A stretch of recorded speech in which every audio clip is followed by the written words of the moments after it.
How to be an alpha, Part 2.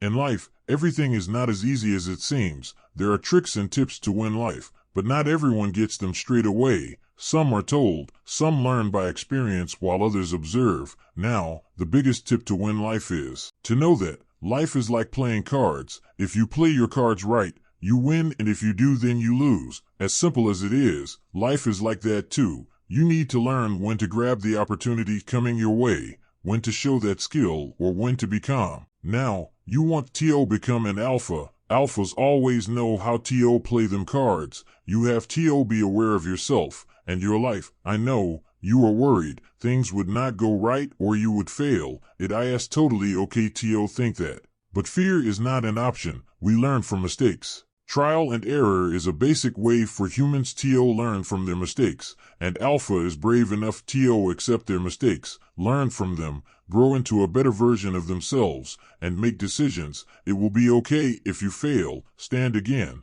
Try again. One day you will be a master of making decisions. So Alpha, are you ready to take some decisions? Make sure to make them now. It's time you play your cards.